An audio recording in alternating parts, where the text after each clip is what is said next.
నమస్తే, welcome to 3RR news. నేను KV. ముందుగా హెడ్లైన్స్. బెంగళూరులో ప్రభావితం చేసే స్థాయిలో తెలుగు ప్రజలు ఉన్నారన్న మాజీ సీఎం చంద్రబాబు.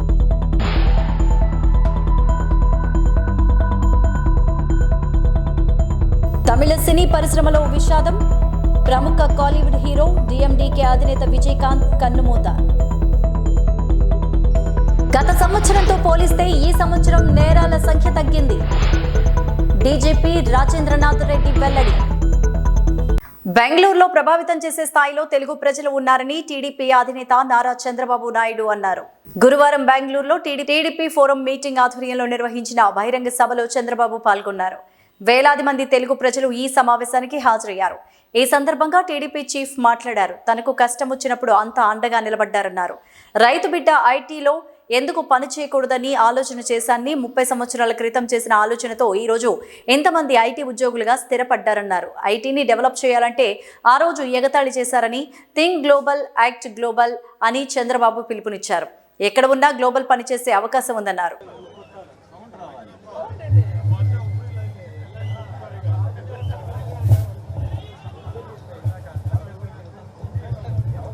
ఇప్పుడు మనందరం ఎప్పుడెప్పుడు అని ఎదురు చూస్తున్నాం పొద్దున నుంచి. అలాగే సార్ కృతజ్ఞతలు తెలుపుకుంటూ నిర్బంధం నుంచి, కుట్రల నుంచి ఛేదించుకొని బయటకు వచ్చిన తర్వాత సార్ వైజాగ్లో నవశకం కార్యక్రమం అటెండ్ అయిన తర్వాత అటెండ్ అవుతున్న 2వ పబ్లిక్ మీటింగ్ ఇది. ఈ కార్యక్రమంలో సార్ ఎప్పుడెప్పుడు మన గురించి మాట్లాడుతారా అని మనందరం ఎదురు చూస్తున్నాం. ఆ ఘట్టం ఇప్పుడు రానే వచ్చింది. ఇప్పటి నుంచి చంద్రబాబు నాయుడు గారికి హ్యాండ్ ఓవర్ చేస్తాం. Thank you.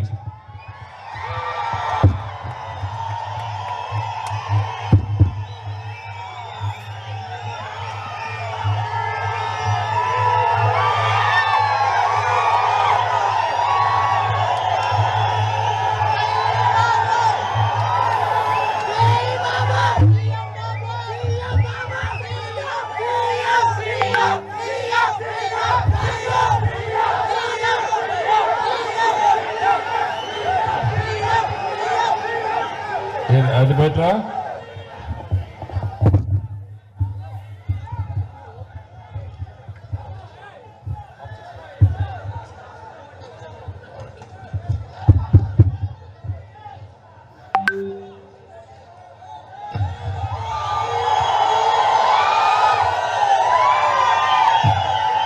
గౌరవనీయులు Bengaluru Telugu Desam party forum founder, అదే మరి ఈరోజు ఈ కార్యక్రమాన్ని చాలా ఉత్సాహంగా నెరవేరుస్తున్నటువంటి వీర కరకబండల గారికి, ఈరోజు నేను మిమ్మల్ని చూస్తూ ఉంటే మామూలుగా మేము ఆర్గనైజేషను పై నుంచి కింది వరకు చేస్తాం, కానీ స్వచ్ఛందంగా ముందుకొచ్చి బ్రహ్మాండమైన ఆర్గనైజేషన్ అభివృద్ధి చేయడమే, డెవలప్ చేయడమే కాకుండా ఇంత ఉత్సాహంగా మీరు ముందుకు పోతున్నారంటే దానికి మనస్ఫూర్తిగా మీ ఆర్గనైజర్స్ని, ఇక్కడే మెంబర్స్ని, ఇక్కడే ప్రజల్ని మనస్ఫూర్తిగా అభినందిస్తున్నా. అందరి పేర్లు చెప్పలేం కాబట్టి కొంతమంది ముఖ్యమైన కార్యకర్తలు ఎవరైతే చేశారో వారి పేరు చూస్తే రావి గోపీచంద్ గారు, వంశీ మన్యం గారు, శ్రీకాంత్ సోంపల్లి గారు, నారాయణ నూతేటి గారు, శివ చనుమూలు గారు, వెంకటరత్నం గారు, కేశవ్ కోకా గారు, పణి ఎండూరి గారు, పావన్ మోతుపల్లి గారు, నాగేశ్వరరావు గారు, విజయ్ రాంభూపాల్ గారు, విష్ణు నల్లూరి గారు, యోగేష్ గోపినేని గారు, నరేంద్ర నాయుడు గారు. ఈరోజు ఎక్కడ చూసినా యువతను చూస్తున్నా, మొత్తం ఈ మీటింగ్ లో చూస్తే యువశక్తి కనపడుస్తున్నారు. భవిష్యత్తు మీదే. అలాంటి ప్రొఫెషనల్స్ గా ఉండే మొత్తం యువ నాయకులందరికీ కూడా నమస్కారాలు, అభినందనలు, శుభాభినందనలు. ఈరోజు మీ ఉత్సాహం చూసినప్పుడు అనిపిస్తుంది, ఇటీవల నాకు కష్టం వచ్చినప్పుడు ఏ విధంగా స్పందించారో మిమ్మల్ని చూశాను. ఒక బెంగళూరులో కాదు, ప్రపంచం మొత్తం ఒక 70-80 దేశాల్లో మీరు బ్రహ్మాండంగా నేను చేసిన పనులు గుర్తు చేసుకున్నారంటే దీనికంటే ఏ నాయకుడికి కావలసిన ఆదరణ ఉండదు. దానికి పూర్తిగా మీ అందరికీ ధన్యవాదాలు తెలియజేస్తున్నా, అభినందనలు తెలియజేస్తున్నా. ఒకప్పుడు తెలుగు వారంటే ఆంధ్రప్రదేశ్కే పరిమితం అయ్యేవాళ్ళం. ఈరోజు తెలుగు వాళ్ళంటే బెంగళూరులో చూస్తే బెంగళూరు సిటీని కూడా ప్రభావితం చేసేది తెలుగు వాళ్ళే. ఆ స్థాయికి మీరు వచ్చే పరిస్థితికి వచ్చారు. తెలుగు వారు ఈరోజు ఒక పక్క ఆంధ్రప్రదేశ్, తెలంగాణ 2 రాష్ట్రాల్లోనే కాకుండా అటు చెన్నైకి పోయినా, బెంగళూరుకు వచ్చినా, ఏ సిటీకి వచ్చినా ఎక్కడన్నా సమర్థంగా సేవలు అందిస్తున్నారంటే వారికి చిరునామాగా తెలుగు వారు ఉన్నారు. ఇది మనందరికీ గర్వ కారణం. ఒక మన దగ్గరనే కాదు, మన దేశంలోనే కాదు, ప్రపంచం మొత్తం తెలుగు వారు వెళ్ళే పరిస్థితి వచ్చారు. ఏ దేశానికి వెళ్ళినా మన అడ్రస్ కోసం ఎత్తుక్కోకుండా ఎక్కడన్నా పాస్ లొకాలిటీ ఉంటే అక్కడికి వెళ్తే అక్కడ ఇండియన్స్ ఉంటారు. వాళ్ళల్లో చూస్తే ప్రముఖమైన స్థానంలో తెలుగు వాళ్ళు ఉంటారు. ఇది చాలా గర్వ కారణం అని చెప్పి కూడా నేను మీకు తెలియజేస్తున్నా. దీనికి కారణం 30 సంవత్సరాల కంటే ముందు నేను ముఖ్యమంత్రి అయిన తొలి రోజుల్లో నేను ఒకటే ఆలోచించాను. తెలుగు వారు అప్పటి వరకు వ్యవసాయమే చేస్తున్నాం, వ్యవసాయ పనులు కూలీలుగానే ఉన్నారు. ఎందుకు ఒక రైతు బిడ్డ ఐటీ ప్రొఫెషనల్ గా తయారు కాకూడదు? ఒక కూలీ చేసుకునే వ్యక్తి వాళ్ళ పిల్లవాడిని ఎందుకు ఐటీ ప్రొఫెషనల్ గా తయారు చేయకూడదనే ఆలోచనతోనే నేను ఆ రోజు నాలెడ్జ్ ఎకానమీకి శ్రీకారం చుట్టాను. సంవత్సరం ఆంధ్రప్రదేశ్ పోలీస్ శాఖ మరింత సమర్థవంతంగా పనిచేసిందని, ఫలితంగా నేరాలు తగ్గాయని director general of police Rajendranath Reddy తెలిపారు. గురువారం మంగళగిరి టీజీపీ కార్యాలయంలో ఇయర్ ఎండింగ్ ప్రెస్ మీట్ నిర్వహించి ఈ ఏడాది నమోదైన నేర గణాంకాల్ని వెల్లడించారు. ఆంధ్రప్రదేశ్లో నేరాల శాతం క్రమంగా తగ్గుతూ వస్తోందన్నారు. గత ఏడాదితో పోలిస్తే ఈ ఏడాది హత్యలు తగ్గాయి, అలాగే దొంగతనాలు తగ్గాయి, 2 వీలర్ దొంగతనాలు తగ్గాయన్నారు. ప్రత్యేక బృందాలు ఏర్పాటు చేసి గ్యాంగులను పట్టుకున్నామన్నారు. జిల్లా ఎస్పీ నుంచి కానిస్టేబుల్, హోంగార్డ్స్ వరకు తమ కర్తవ్యాన్ని సమర్థవంతంగా నిర్వర్తించారని కింది స్థాయి ఉద్యోగుల్ని అభినందించారు. రాష్ట్ర వ్యాప్తంగా రోడ్డు ప్రమాదాలపై దృష్టి సారించామని, బ్లాక్ స్పాట్స్ గుర్తించి నేషనల్ హైవేలు, స్టేట్ హైవేలపై ప్రమాదాలు తగ్గేలా చేశామన్నారు. 7.83% రోడ్డు ప్రమాదాలు తగ్గాయని తెలిపారు. మహిళలపై తీవ్ర నేరాలు భారీగా తగ్గించామని, మహిళలపై 168 మేజర్ కేసులను నేరుగా జిల్లా ఎస్పీలకు కేటాయించి పరిష్కరించామన్నారు. రేప్, పోక్సో, డౌరీ డెత్, మహిళా హత్యలపై జరిగిన నేరాలకు జీవిత ఖైదు శిక్షలు పడ్డ కేసులు 57, 20 ఏళ్లు శిక్ష పడిన కేసులు 49గా ఉన్నాయన్నారు. 10 ఏళ్లు శిక్ష పడిన కేసులు 41, 7 ఏళ్లు శిక్ష పడినవి 15 కేసులుగా ఉన్నాయని తెలిపారు. అలాగే వరకట్నం, పోక్సో కేసులు భారీగా తగ్గాయన్నారు. ఎస్సీ, ఎస్టీ కేసులు 15.2% తగ్గాయన్నారు. లోక్ అదాలత్లో 4,01,748 పెట్టి కేసులు పరిష్కారమయ్యాయని వెల్లడించారు. పనిచేయడం వల్ల ఈ సంవత్సరం గత 3 సంవత్సరాలతో పోలిస్తే చాలా చక్కని రిజల్ట్ మనకు వచ్చింది. అంటే ఓవరాల్గా క్రైమ్ లాస్ట్ 2022లో 1,75,812 కేసెస్ నమోదైతే ఈ సంవత్సరాల కాలంలో 1,61,000. మీకు ఇన్ని ఇస్తాను నేను, ఇది ఒక వినండి. I'm just giving you all this sheets అన్ని ఇస్తాను. సో 2023లో మనకు 1,61,334 కేసెస్ నమోదైనాయి. అంటే 8.13% క్రైమ్ ఓవరాల్గా స్టేట్లో తగ్గింది గత సంవత్సరంతో పోలిస్తే. అంతకుముందు సంవత్సరంలో అంటే 2021లో 2,71,000 కేసెస్ రిపోర్ట్ అయినాయి. అక్కడి నుంచి గణనీయంగా ఈ శాతాన్ని 1,61,000కు తీసుకురావడం జరిగింది. దీనికి ఇప్పుడు చూస్తే ఇప్పుడు మర్డర్స్, అటెంప్ట్ మర్డర్స్ అంటే బాడీలీ అఫెన్సెస్లో మనం చూస్తే దీంట్లో కూడా మర్డర్స్ 2022లో 895 మర్డర్స్ అయితే ఇప్పుడు 2023లో 802 మర్డర్స్ రిపోర్ట్ అయినాయి. అట్లే హత్య యత్నం కేసులు చూస్తే 2022లో 1,596 ఉంటే 23లో 1,294 ఉండి -10% దీంట్లో కూడా మనకు తగ్గుదల కనిపించింది. అట్లే ఇప్పుడు ఆస్తికి సంబంధించిన నేరాల్లో కూడా గణనీయమైన మార్పు పోలీస్ శాఖ తీసుకురాగలిగింది. దీనికి ఇప్పుడు రాబరీస్, డెకాయిటీల్లో 28% తగ్గుదల కనిపించింది. అట్లే దొంగతనాలు కూడా, అంటే సింపుల్ థెఫ్ట్స్ లాస్ట్ ఇయర్ అంతకుముందు సంవత్సరంలో విపరీతంగా జరిగాయి. సో దాన్ని కొంత అనలైజ్ చేసి ఎందువల్ల జరుగుతున్నాయని చూస్తే ఎక్కువగా కూడా ఈ పెరుగుదలకు కారణం ఏంటంటే 2 వీలర్స్ యొక్క అఫెండర్స్ విపరీతంగా ఆ సంవత్సరాల్లో చేయడం వల్ల ఈ సింపుల్ థెఫ్ట్స్లో విపరీతమైన ఇది కనపడింది అప్పట్లో.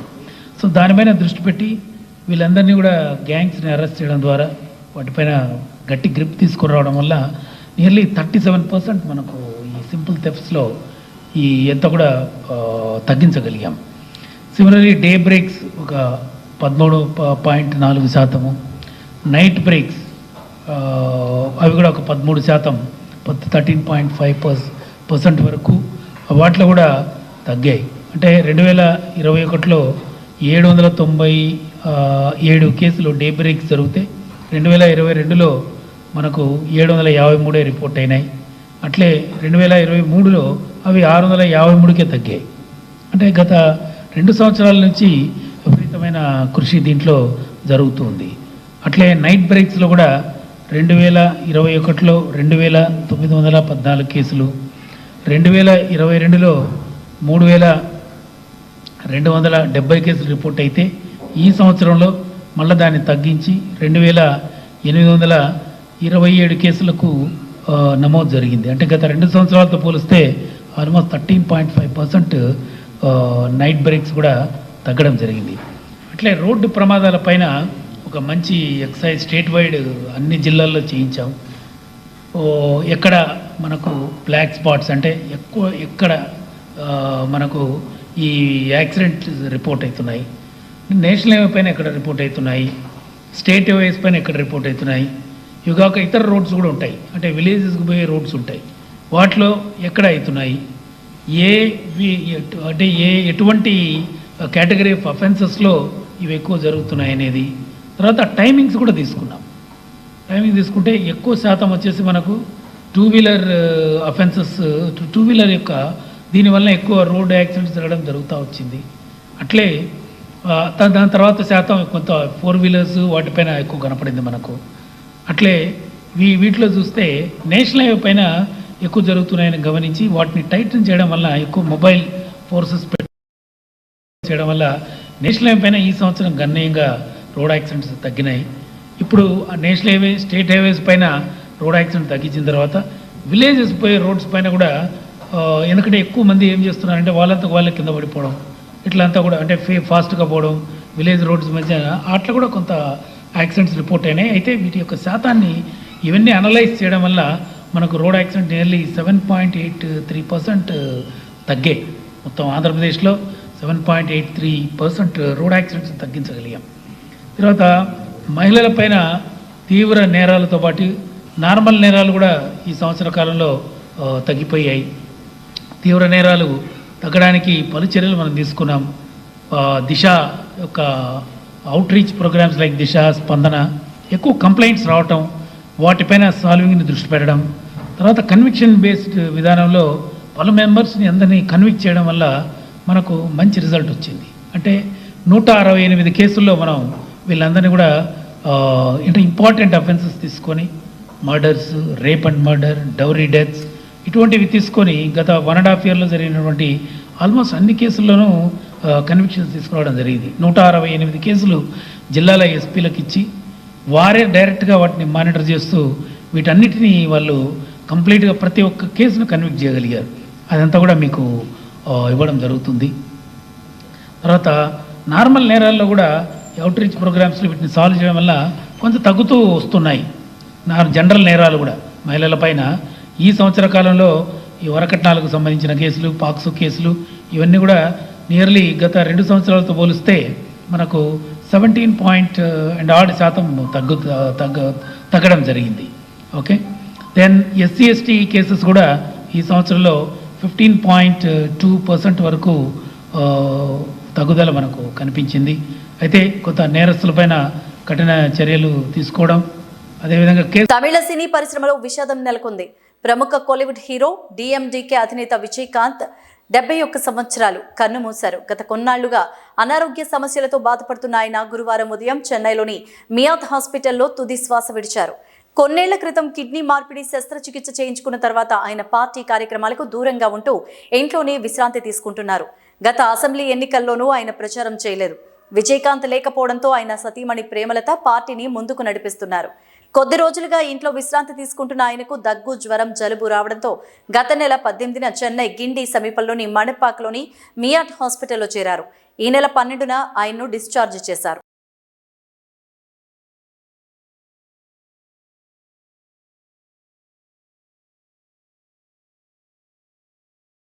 నవరత్నాలు మేనిఫెస్టో జగన్ రెడ్డి పాదయాత్ర హామీల అమల్లో 85% ఫెయిల్ అయ్యాయని పుస్తకాన్ని టీడీపీ రాష్ట్ర అధ్యక్షులు కింజరపు అచ్చెన్నాయుడు, టీడీపీ నేతలు గురువారం జాతీయ కార్యాలయంలో ఆవిష్కరించారు.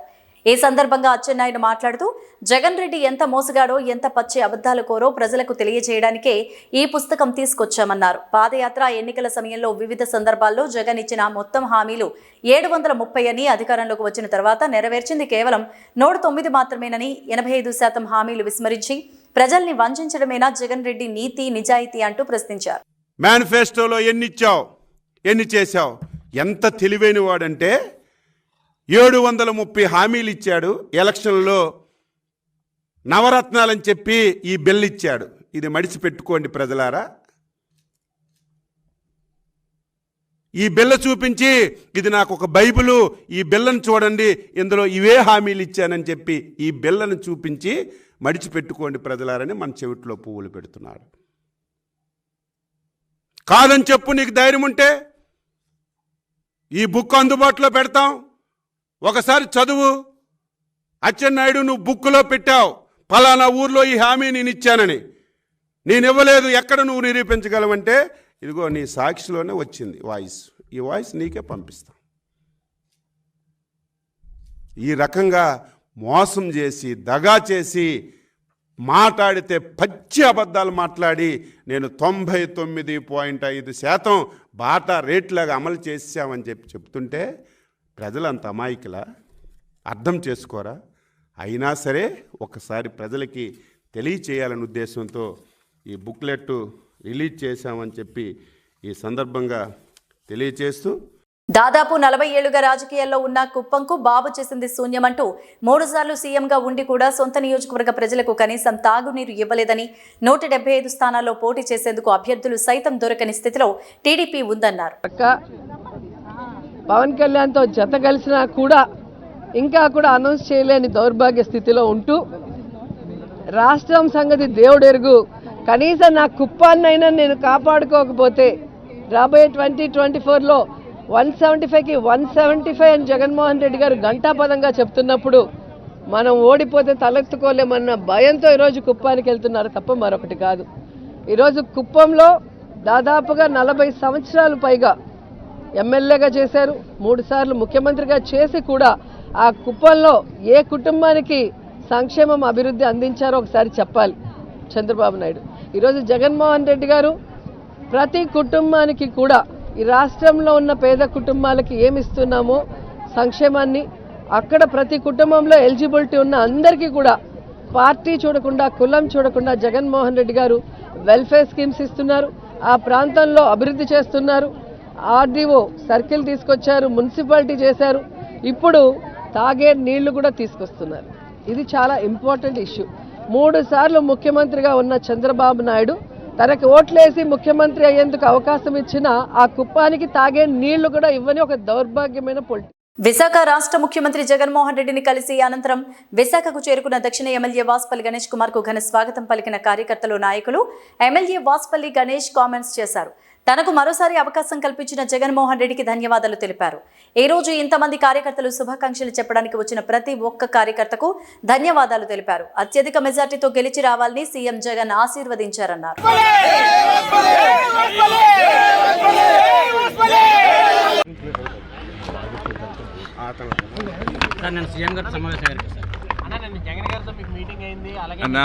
నా కార్యకర్తలు, నా లీడర్సు, దక్షిణ నియోజకవర్గంలో ఉండే వాళ్ళ ప్రేమ అభిమానాలు ఎంత ఉంటాయో సీఎం జగన్మోహన్ రెడ్డి గారు అంతకంటే 100 రెట్లు ఎక్కువ చూపిస్తూ ఉంటారు అన్నమాట. సో చాలా అభిమానం. ఈరోజు ఇంతమంది కార్యకర్తలు వచ్చి నన్ను ఇంత అభిమానంగా రిసీవ్ చేసుకోవడం చాలా ఆనందంగా ఉందని చెప్పి నేను తెలియజేస్తాను.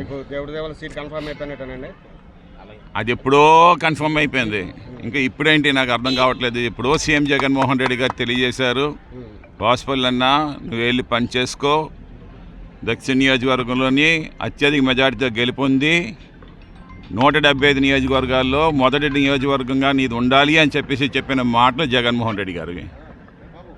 ఇది విశాఖ ఎయిర్పోర్టుకు చేరుకున్న విశాఖపట్నం, అనకాపల్లి, విజయనగరం, అల్లూరి సీతారామరాజు జిల్లాల ఇన్ఛార్జ్ డాక్టర్ వైవి సుబ్బారెడ్డి ఘనంగా స్వాగతం పలికిన వైసీపీ పార్టీ అభిమానులు మరియు కార్యకర్తలు, నాయకులు విశాఖ ఎయిర్పోర్ట్ నుంచి రోడ్డు మార్గాన నగరంలోని పార్టీ కార్యాలయానికి వెళ్లనున్నారు వైవి సుబ్బారెడ్డి. ఇక వైవి సుబ్బారెడ్డి కామెంట్స్ చేశారు. వైసీపీ పార్టీలో ఎమ్మెల్సీ పదవి ఇచ్చినా కూడా రాజీనామా చేసి వెళుతున్నారంటే దానికి వారే సమాధానం చెప్పాలని, ఎంతమంది నాయకులు ఉన్నా బీసీలకు న్యాయం చేయాలని పట్టుబట్టి వంశీకి ఎమ్మెల్సీ పదవి ఇచ్చామని, పార్టీ నుంచి ఎవరు వెళ్ళిపోయినా మాకు ఏమీ ఇబ్బంది లేదని, ప్రజల ఆశీస్సులతో జగన్మోహన్ రెడ్డి మళ్లీ ముఖ్యమంత్రి అవుతారని, పవన్ కళ్యాణ్, చంద్రబాబు నాయుడు ఎన్ని కుట్రలు కుతంత్రాలు చేసినా మా నాయకుడికి తిరుగులేదన్నారు. జగన్మోహన్ రెడ్డి చేస్తున్న సంక్షేమ కార్యక్రమాలు, అభివృద్ధి చూసి మళ్లీ ప్రజలు మమ్మల్ని ఆశీర్వదిస్తానన్నారు. ఎక్కడైతే పార్టీ పరిస్థితి బాగోలేదో అక్కడే ఇన్ఛార్జీలను మార్చామని, మేము 175కి 175 టార్గెట్ పెట్టుకున్నామని, దానిలో భాగంగానే ఈ మార్పులు జరుగుతున్నాయన్నారు. ఎక్కడైతే అభ్యర్థులను మారుస్తున్నామో అక్కడ ముందు పనిచేసిన నాయకులు సహకరించాలని జగన్మోహన్ రెడ్డి చెప్పారన్నారు. జనవరి నెలకి బస్సు యాత్ర ముగింపు దిశగా కార్యక్రమాలు జరుగుతున్నాయి. కోర్టు పరిధిలో ఉన్న ఇబ్బందుల వల్ల రాజధాని మార్చడం ఆలస్యమైందని, తప్పకుండా జగన్మోహన్ రెడ్డి విశాఖ నుంచి పాలన సాగిస్తారన్నారు.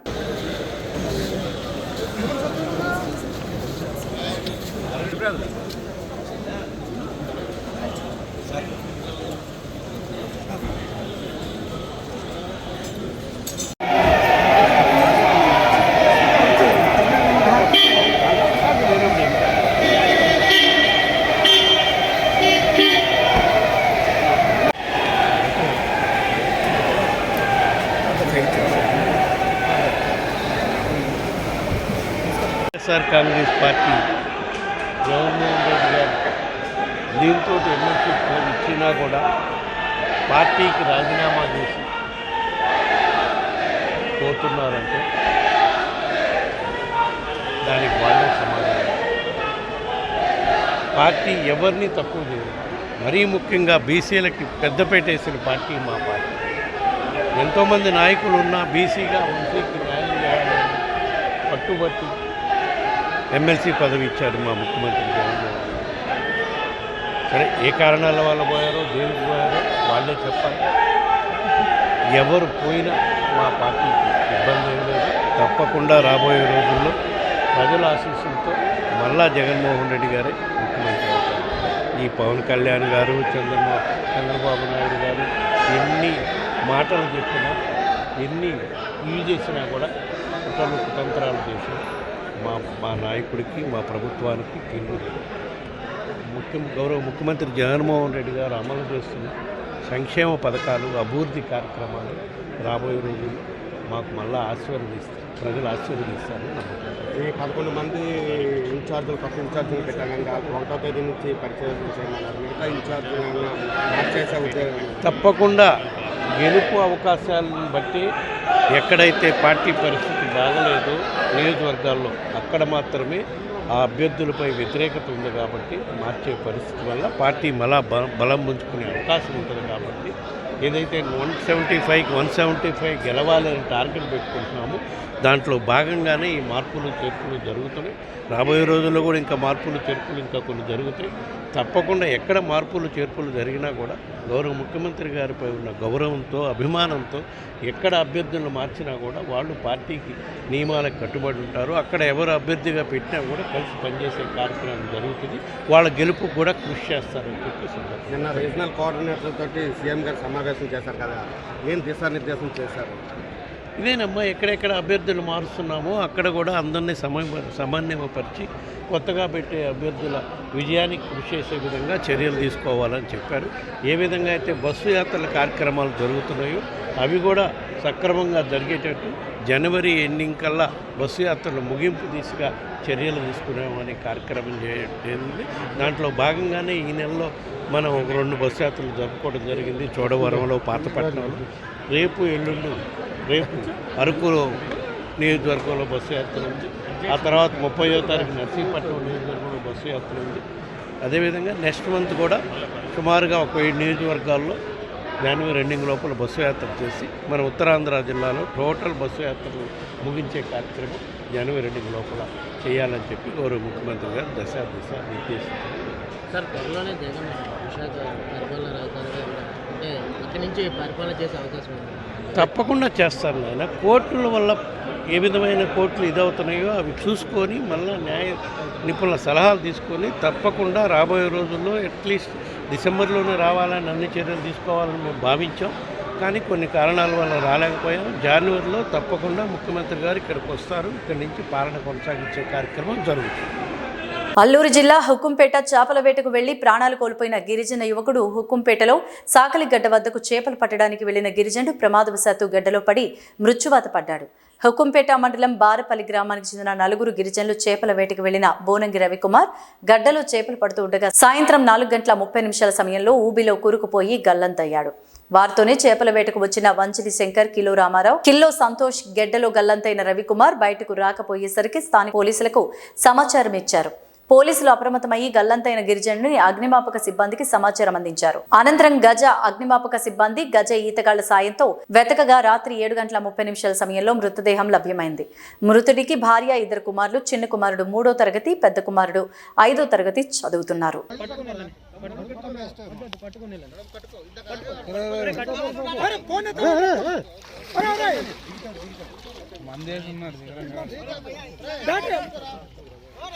శ్రీకాంత్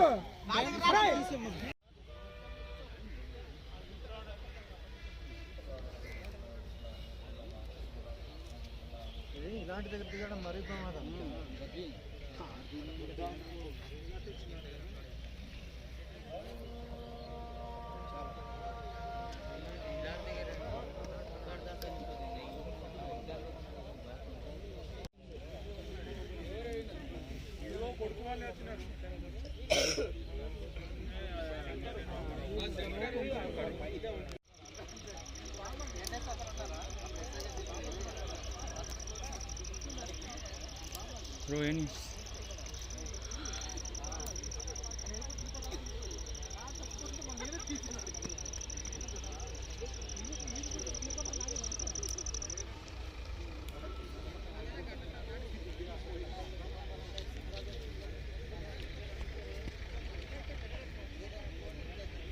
అల్లూరు జిల్లా చింతపల్లి అక్రమంగా గంజాయి రవాణా చేస్తున్న మహారాష్ట్ర ముఠాను అదుపులోకి తీసుకున్న సీలేరు పోలీసులు. అల్లూరు జిల్లా SP Tuhin Sinha, Chintapalli sub divisional additional SP K Pratap Shivakishore ఆదేశాల మేరకు వాహనాలు తనిఖీలు చేశారు. దీనిలో భాగంగా గంజాయి ముఠాను పట్టుకున్న పోలీసు సీలేరు క్యాంప్ సమీపంలో పరిశీలిస్తుండగా అటుగా వస్తున్న లారీ కారును పరిశీలించగా 725 కేజీలు గంజాయి లారీలో ఉన్న నిందితులను అదుపులోకి తీసుకుని విచారించారు. మహారాష్ట్రానికి చెందిన వాళ్ళని ఒడిశా రాష్ట్రం చిత్రకొండలో గంజాయి కొనుగోలు చేశారని వివరించారు. గంజాయి ముఠాను అదుపులోకి తీసుకుని లారీ, కారు, 2 సెల్ ఫోన్లు, 1300 నగదును సీజ్ చేసి నిందితులను రిమాండ్కు తరలిస్తామని, గంజాయి విలువ 1,50,00,000 ఉంటుందని తెలిపారు. ఈ కేసును ఛేదించిన సిఐ అశోక్ కుమార్ను, సీలేరు ఎస్ఐ రామకృష్ణను పోలీస్ సిబ్బందిని అభినందించారు.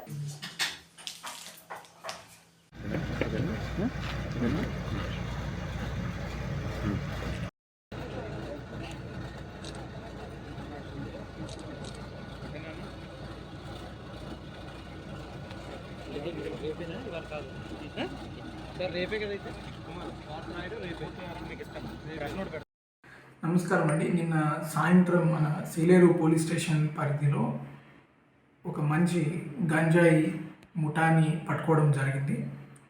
ఈ ముఠా ఒక 725 కిలోల గంజాయిని ఒక లారీలో తరలిస్తూ మనకి పట్టుబడ్డారు. ఆ లారీకి ముందు పైలట్గా వెళ్తున్న స్విఫ్ట్ కార్ని కూడా మనం సీజ్ చేయడం జరిగింది. ఈ తరలిస్తున్న ముఠా మహారాష్ట్రకు చెందిన ముఠా.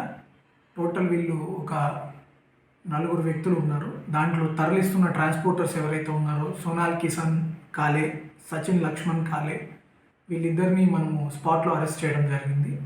వీళ్ళు ఒరిస్సాకు చెందిన పసుగులంక అనే గ్రామం నుంచి ఈ గంజాయిని కొనుగోలు చేసి అక్కడి నుంచి నది దాటితే నదికి అవతల వైపు ఒడిస్సా, ఈ పసుగులంక గ్రామం, అక్కడి నుంచి జస్ట్ దాటితే మన సీలేరు పరిధిలోకి వస్తుంది.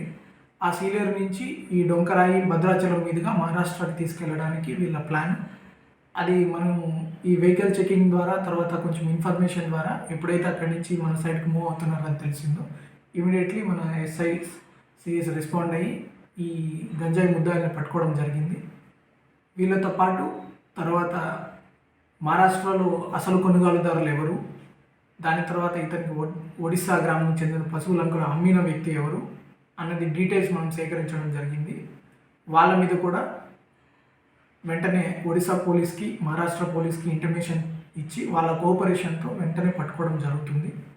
తర్వాత ముఖ్యమైన విషయం మనం గుర్తుపెట్టుకోవాల్సింది ఏమంటే మన ఏరియాలో ఈ గంజాయి అనేది ఈసారి కల్టివేషన్ అనేది చాలా తక్కువకి వచ్చేసింది. ఒకప్పుడు 7,500 ఎకరాలు 8,000 ఎకరాలు ఉన్న గంజాయి ఈ ఇయర్ మనం డ్రోన్ ద్వారా శాటిలైట్ ద్వారా అన్ని టెక్నాలజీస్ యూజ్ చేసి తర్వాత హ్యూమన్ ఇంటెలిజెన్స్ మనుషులు మన different teams intelligence SIB SCB తర్వాత లోకల్ పోలీసు అందరూ వెళ్ళి వెతకగా కూడా మనకి మొత్తం జిల్లాలో కూడా ఒక 200 ఎకరాల కంటే తక్కువగానే నమోదైంది. అందులో మన చింతపల్లిలో అది మరి 50 ఎకరాల కంటే ఇంకా కిందకే వెళ్ళింది. ఇది కూడా ఒక మంచి పరిణామం. ఇంకొకటి చూస్తే ఇప్పుడు ఈ మంచి క్యాచ్ ఏదైతే పట్టుకున్నారో దీంట్లో కూడా లోకల్స్ ఎవరు ఇన్వాల్వ్ కాలేదు. ఇది డైరెక్ట్గా మహారాష్ట్ర వాళ్ళు పాల్గొన్న పాత పరిచయాలతో ఈ పశువులంక గ్రామానికి వచ్చి కొనుగోలు చేసి తరలించుకోవడానికి ట్రై చేశారు. దీంట్లో ట్రాన్స్పోర్ట్గా కానీ పైలట్గా కానీ ఎక్కడ మన లోకల్ పర్సన్స్ ఇన్వాల్వ్ కాలేదు. ఇది మనకి దేనికి నిదర్శనం అంటే మనము ఈ గంజాయి ముద్దాయిల మీద ఎక్కువ కేసెస్ పెట్టడము, తర్వాత ఎన్ఫోర్స్మెంట్ వర్క్ పెంచడము, అదే కాకుండా పీడీ యాక్ట్ అమలు చేయడము, వాళ్ళకున్న ఆస్తుల వివరాలు కలెక్ట్ చేసి దానికి అటాచ్మెంట్కి కూడా పంపించడం, ఇలాంటి చర్యల వల్ల మన వాళ్ళు దీంట్లో పాలు పంచుకోవడం తగ్గింది. దానికి మెయిన్ ఎగ్జాంపుల్ ఈ యొక్క కేసే. దీంట్లో ఇంత పెద్ద 725 కిలోస్ గంజాయి తరలిస్తున్నా కూడా మనకి దగ్గరలోనే జస్ట్ బార్డర్లో ఉన్న విలేజ్ నుంచి మన ప్రాంతం ఏరియాని వాడుకొని తరలిస్తున్నా కూడా ఏ ఒక్కరు మన ప్రాంతం నుంచి ఇంకా ఇన్వాల్వ్ అయినట్టు తెలియడం మనకి ఎవిడెన్స్ కూడా లేదు. So that's a good sign. ఇంకొకటి ఇప్పుడు మన ప్రాంతం వాళ్ళు గంజాయి మానేస్తున్నా ఇట్లా మహారాష్ట్ర నుంచి తెలంగాణ నుంచి వేరే వేరే ప్రదేశాల నుంచి గంజాయి కోసం ఈ ఒడిస్సా గ్రామాలని మీద డిపెండ్ అవ్వడము, ఆ ఒడిస్సా గ్రామాలు ఇప్పుడు చూస్తే పశువులంక కావచ్చు, లేకపోతే బలపం కోరకొండ దగ్గర ఉన్న దగుడుపల్లి కావచ్చు, చాలా దగ్గరలో ఈ గంజాయి ఉంది. దీని గురించి ఒడిస్సా పోలీసులకి ఇంటిమేషన్ ఇవ్వడము, హై లెవెల్లో కోఆర్డినేషన్ కూడా జరుగుతుంది. ఎట్ ద సేమ్ టైం ఈ ప్రాంతం నుంచి ఎవరైనా గంజాయి మన రోడ్లను వాడుకొని లేకపోతే మన ఏరియాను వాడుకోవాలని ప్రయత్నిస్తూ లేకపోతే ఈ రోడ్లను తెలుసుకోవడం కోసం గిరిజనులను ఎవరైనా ఉపయోగించుకోవడానికి ఇంకా ప్రయత్నం చేస్తారు. మన గిరిజన యువతకందరికీ ఒక పోలీస్ సైడ్ నుంచి వినపం ఏమంటే ఖచ్చితంగా మీరు ఇలాంటి దాంట్లో డబ్బుకు ఆశించి ఏదైనా త్వరగా సంపాదించవచ్చని మీరు ఆశపడితే ఖచ్చితంగా జైలు పాలవుతారు. ఇప్పుడు చాలా తగ్గింది. ఇంకా కూడా అదే మెయింటైన్ చేసి పోలీసులు గవర్నమెంట్ అందిస్తున్న పథకాలు కావచ్చు లేకపోతే ప్రోగ్రామ్స్ ద్వారా ఆల్టర్నేట్ లైవ్లీహుడ్స్ ఏర్పాటు చేసుకోవడానికి కృషి చేయాల్సిందిగా కోరుతున్నాము. Thank you. ఆదిలాబాద్ ప్రజాపాలన కార్యక్రమంలో మంత్రి సీతక్క ఆదివాసీలతో కలిసి సందడి చేశారు. ప్రజాపాలన ప్రారంభోత్సవ కార్యక్రమంలో భాగంగా జయనాథ్ మండలం ఆదివాసీ గ్రామం జామినిలో మంత్రి సీతక్క పాల్గొన్నారు. అడవుల జిల్లా ఆదిలాబాద్కు ఇన్ఛార్జ్ మంత్రిగా సీఎం తనకు బాధ్యతలు అప్పగించడం ఆనందంగా ఉందన్నారు. ఈ సందర్భంగా తన్ను మేడం అని సంబోధిస్తున్న అక్కడి కింది స్థాయి ఉద్యోగులతో తానెప్పటికీ సీతక్కనేనని తన్ను సీతక్క అని పిలవాలంటూ సూచించారు. మీకు ఏ పథకానికి మీరు అర్హులో ఆ పథకం మీకు అందిస్తారు. కాబట్టి అందరూ కూడా సర్పంచ్ గారు, ఎంపీటీసీలు, జడ్పీటీసీలు, స్థానిక యువకులు, ఇక్కడటువంటి ఉద్యోగులు, ఎందుకంటే నిరక్షరాస్యత ఎక్కువ ఉంటుంది, చదువు రానటువంటి మన ఆదివాసీ జనాలు ఎక్కువ ఉంటారు, లేదా ఇతర కమ్యూనిటీలలో కూడా దళితులలో కూడా మరి చదువు రానటువంటి పెద్దలు కూడా ఉంటారు. మారుమూల ప్రాంతాలలోనే అన్ని కులాలలో ఆ పరిస్థితి ఉంటుంది. కాబట్టి చదువుకున్న యువకులు మరి వాళ్ళ యొక్క ఫారాలు నింపండి దయచేసి. ఇదొక సహాయం అనుకోండి, ఇది ఒక సేవ అనుకోండి. మీరందరూ కూడా మీ ఆడబిడ్డలా నన్ను దీవించినందుకు పేరు పేరున నమస్కారాలు. మేడం అని అనద్దు, సీతక్కనే. మేడం లేదు, మేడం అంటే దూరం అయిపోతాం. సీతక్క అంటేనే మీ అక్క, మీ చెల్లె, నేను. అదే గుర్తు పెట్టుకోండి. అదే స్వాస్థ్యం. పదవులు స్వాస్థ్యం కాదు, విలువలు స్వాస్థ్యం, మంచి పనులు స్వాస్థ్యం. కాబట్టి మీరు ఎప్పుడైనా నన్ను సీతక్క అని పిలవచ్చు. మీరు ఇక్కడికి అందరికి వచ్చినందుకు పేరు పేరున ధన్యవాదాలు. ఇవి బులెటిన్ అప్డేట్స్. మరిన్ని వార్తా విశేషాలతో మరో బులెటిన్లో మళ్ళీ కలుసుకుందాం. అంతవరకు సెలవు, నమస్తే.